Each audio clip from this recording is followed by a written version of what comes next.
ప్రశ్నిస్తే రాష్ట్ర ప్రభుత్వం కేసులు పెడుతోంది. దొడ్డి కొమరయ్య వర్ధంతి వేడుకల్లో పాల్గొన్న మాజీ మంత్రి మహేశ్వరం ఎమ్మెల్యే సబితా ఇంద్రారెడ్డి రాష్ట్ర ప్రభుత్వాన్ని ప్రజా సమస్యలపై ప్రతిపక్ష ఎమ్మెల్యేలు ప్రశ్నిస్తే కేసులు పెడుతున్నారని మాజీ మంత్రి మహేశ్వరం ఎమ్మెల్యే సబితా ఇంద్రారెడ్డి అన్నారు.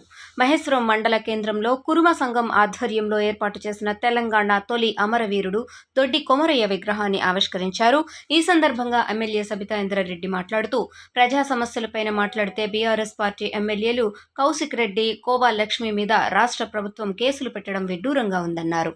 ఆనాడు పెత్తందారి పాలనపై దొడ్డి కొమరయ్య కూడా ప్రశ్నించాడన్నారు. మాజీ సీఎం కేసీఆర్ ప్రతి కుల సంఘాలను ఆర్థికంగా, సామాజికంగా అభివృద్ధి చెందేలా కృషి చేశారన్నారు. కేసీఆర్ కుల సంఘాల కోసం కోకాపేటలో కోట్లు విలువ చేసే భూములను కుల సంఘాలకు కేటాయించారన్నారు. మహేశ్వరం మండల కేంద్రంలో దొడ్డి కొమరయ్య విగ్రహం ఏర్పాటు చేసిన కురుమ సంఘం నాయకులకు కృతజ్ఞతలు తెలిపారు. ఈ క్రమంలో కురుమ సంఘం నాయకులు, బీఆర్ఎస్ పార్టీ నాయకులు తదితరులు పాల్గొన్నారు. మహేశ్వరం హెడ్ క్వార్టర్లో అంటే నియోజకవర్గం హెడ్ క్వార్టర్లో దొడ్డి కొమరన్న విగ్రహం పెట్టుకోవడం సంతోషం. ఈ కార్యక్రమానికి ముందుండి నడిపించిన వాళ్ళ అధ్యక్షుడు మితింటి యాదయ్య గారితో పాటు కమిటీ మెంబర్స్ అందరికీ, విగ్రహాన్ని మొత్తం ఖర్చు పెట్టి ఈరోజు విగ్రహాన్ని ఏర్పాటు చేసిన మా కిష్టయ్యకి పోల్కం కిష్టయ్య గారికి, ఇంటి పేరు పోల్కం కిష్టయ్య గారికి వాళ్ళ ఫ్యామిలీకి కూడా ప్రత్యేకంగా ధన్యవాదాలు.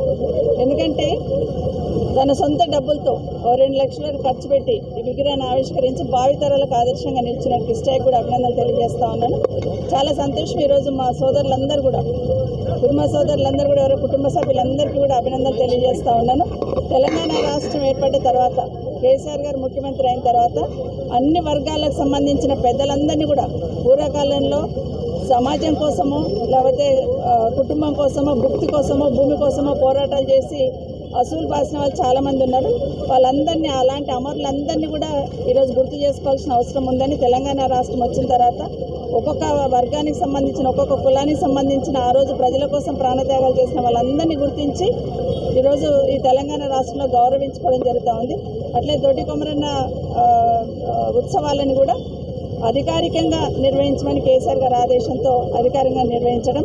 అదేగాక కమ్యూనిటీకి సంబంధించి, కులానికి సంబంధించి ప్రతి కులానికి హైదరాబాద్ సిటీలో వాళ్ళకొక వేదిక ఉండాలి, వాళ్ళకొక కమ్యూనిటీ హాల్ ఉండాలి. ఎవరైనా హైదరాబాద్ వస్తే మా పెద్దలు ఇక్కడ ఉంటారు, మేము కలవచ్చు అనే ఆలోచనతో ఒక వేదిక ఏర్పాటు చేయాలని ప్రతి కులానికి కూడా కోకాపేట లాంటి ఏరియాలలో 5 ఎకరాల స్థలాన్ని ఇస్తూ, 2 ఎకరాల స్థలాన్ని ఇస్తూ 10 కోట్లు 5 కోట్లు ఆ కమ్యూనిటీ హాల్కి ఇస్తూ ప్రతి ఒక్కరికి కూడా ఒక షెల్టర్ ఉండాలి. హైదరాబాద్ వస్తే మా కుల పెద్దలు ఇక్కడ కలుస్తారు అనే ఆలోచన ఉండాలనే ఉద్దేశంతో ఈరోజు కోకాపేట లాంటి ఏరియాలలో పెద్ద బిల్డింగ్ కట్టించున్నారు. గౌరవ ముఖ్యమంత్రి గారు సంక్షేమ సంఘాల బిల్డింగ్ లాగా. వారికి ప్రత్యేకంగా అభినందనలు తెలియజేస్తా ఉన్నాను. ఎందుకంటే కేసీఆర్ గారు ఏ పని చేసినా ఒక విజన్తో చేశారు. భవిష్యత్ తరాలకు ఉపయోగపడేటట్టు చేశారు, భవిష్యత్ తరాలు గుర్తుపెట్టుకునేటట్టు చేశారు. దాంట్లో భాగంగానే ఈ కుల సంఘాలకు అందరికీ కూడా అన్ని కమ్యూనిటీకి సంబంధించిన స్థలాలు అలాట్ చేయడం అనేది, కమ్యూనిటీ హాల్స్ కట్టడం అనేది చాలా గొప్ప విషయం.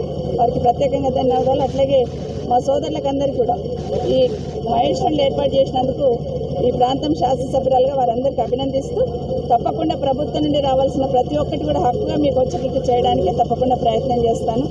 ఎందుకంటే ఈ ప్రభుత్వం వచ్చిన తర్వాత ప్రశ్నిస్తే తప్పనే లెవెల్లో ఈరోజు కేసులు పెడతా ఉన్నారు.